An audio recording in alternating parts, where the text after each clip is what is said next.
অন্ধকার নামলেই কি সবকিছু শেষ হয়ে যায়, নাকি তখনই শুরু হয় এমন কিছু যা আমরা দেখতে পাই না? স্বাগতম আপনাদের হরর জোনে, যেখানে প্রতিটি গল্প লুকিয়ে আছে ভয়, রহস্য আর অজানা সত্য। আজকের এই গল্পটি হয়তো আপনাকে ভাবতে বাধ্য করবে, আপনি সত্যিই একা আছেন তো? রাতের নীরবতায় যদি হঠাৎ কোনো শব্দ শোনেন, অথবা কেউ যদি আপনাকে অন্ধকার থেকে ডাকে, তাহলে কি আপনি সাড়া দেবেন? সাবধান, কারণ কিছু ডাক আছে যেগুলোর উত্তর দিলে ফিরে আসার পথ থাকে না। তাই আলো নিভিয়ে, হেডফোন লাগিয়ে প্রস্তুত হয়ে যান, কারণ এখন শুরু হতে চলেছে একটি ভয়ঙ্কর অভিজ্ঞতা যা আপনার মনে থেকে যাবে অনেক দিন। শহরের এক পুরনো পাঁচতলা ভবনে নতুন ভাড়াটিয়া হিসেবে উঠেছিল ইমরান। চাকরির কারণে তাকে একাই থাকতে হতো। বাড়িটা পুরনো হলেও ভাড়া কম ছিল, তাই বেশি কিছু না ভেবেই সে ঘর নিয়ে নেয়। প্রথম কয়েকদিন সব ঠিকঠাক চলছিল, কিন্তু এক সপ্তাহ পর থেকেই অদ্ভুত কিছু ঘটতে শুরু করল। প্রতিদিন রাত 2টার পর ছাদ থেকে টুপ টুপ পানির শব্দ আসত। প্রথমে ইমরান ভেবেছিল হয়তো ট্যাঙ্ক থেকে পানি পড়ছে, কিন্তু আশ্চর্যের বিষয়, সকালে ছাদে গেলে কোথাও কোনো পানি দেখা যেত না। একদিন নিচতলার বৃদ্ধ দারোয়ান তাকে বললেন, রাতের পরে ছাদে যাবেন না। ইমরান হেসে বলল, কেন? বৃদ্ধ লোকটা শুধু বললেন, সব শব্দ পানির হয় না। কথাটা শুনে ইমরান একটু অবাক হলেও গুরুত্ব দিল না। কয়েকদিন পর এক রাতে তার পানির বোতল খালি হয়ে গেল। ঘড়িতে তখন রাত 2:15। বাইরে প্রবল গরম। অনিচ্ছা সত্ত্বেও সে ছাদে যাওয়ার সিদ্ধান্ত নিল। সিঁড়ি বেয়ে ওপরে উঠতেই ঠান্ডা একটা বাতাস তার শরীরে লাগলো। পুরো ছাদ অন্ধকার, শুধু চাঁদের আলোয় বড় কালো পানির ট্যাঙ্কটা দেখা যাচ্ছে, আর সেই ট্যাঙ্কের দিক থেকেই আসছে টু টু টু। ইমরান ধীরে ধীরে এগিয়ে গেল, কিন্তু কাছে গিয়েই সে থেমে গেল। পানির শব্দ নয়, মনে হচ্ছে কেউ ট্যাঙ্কের ভেতর থেকে আঙুল দিয়ে ধাতব দেয়ালে টোকা দিচ্ছে। টু টু টু।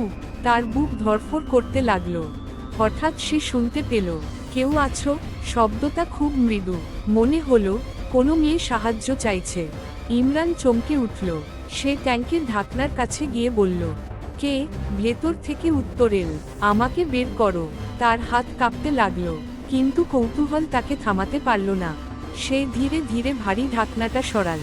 ভেতরে সম্পূর্ণ অন্ধকার। টর্চের আলো ফেলতেই সে জমে গেল। ভেতরে শুধু কালো পানি, কেউ নেই। ঠিক তখনই তার কানের পাশে ফিসফিস শব্দ, আমি তো বের হয়ে এসেছি। ইমরান ভয়ে পিছনে ঘুরে তাকালো।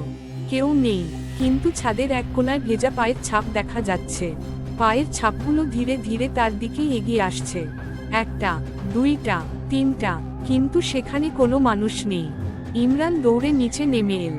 সারা রাত তার ঘুম হলো না। পরদিন সকালে সে দারোয়ানকে সব বলল। বৃদ্ধ লোকটার মুখ ফ্যাকাশে হয়ে গেল। তিনি ধীরে বললেন, অনেক বছর আগে এই বাড়িতে একটা মেয়ে থাকত। এক রাতে সে নিখোঁজ হয়ে যায়। কয়েকদিন পরে ছাদের পানির ট্যাঙ্কের ভেতর তার মৃতদেহ পাওয়া যায়। তারপর থেকে মাঝরাতে কেউ যদি ট্যাঙ্কের ঢাকনা খোলে। বৃদ্ধ আর কিছু বললেন না। সেই রাত থেকে ইমরানের ঘরে অদ্ভুত ঘটনা শুরু হলো। বাথরুমের মেঝেতে ভেজা পায়ের ছাপ দেখা যেত। বন্ধ কল নিজে থেকেই খুলে যেত। আর মাঝরাতে তার ঘরের বাইরে ভেজা কাপড় টেনে নিয়ে যাওয়ার শব্দ শোনা যেত। একদিন ঘুম ভেঙে সে দেখল, তার বিছানার পাশে একটা মেয়ে দাঁড়িয়ে। লম্বা ভেজা চুল, সাদা পোশাক থেকে পানি পড়ছে। মুখ দেখা যাচ্ছে না। মেয়েটি ধীরে বলল, আমাকে কেন বের করলে? ইমরান চিৎকার করে উঠে বসতেই ঘর ফাঁকা। পরদিন সে বাড়ি ছেড়ে অন্য জায়গায় চলে গেল। কিন্তু সমস্যা শেষ হলো না। নতুন বাসায় ওঠার পরও প্রতিরাতে সে একই শব্দ শুনতে পেল, টু টু টু। এক রাতে সাহস করে রান্নাঘরে গিয়ে সে থেমে গেল, কারণ সিঙ্কের সামনে ভেজা পায়ের ছাপ। আর সেই ছাপগুলো ধীরে ধীরে তার শোবার ঘরের দিকে যাচ্ছে। তারপর অন্ধকারের ভেতর থেকে একটি কণ্ঠ ভেসে এল, আমি এখনো তৃষ্ণার্ত।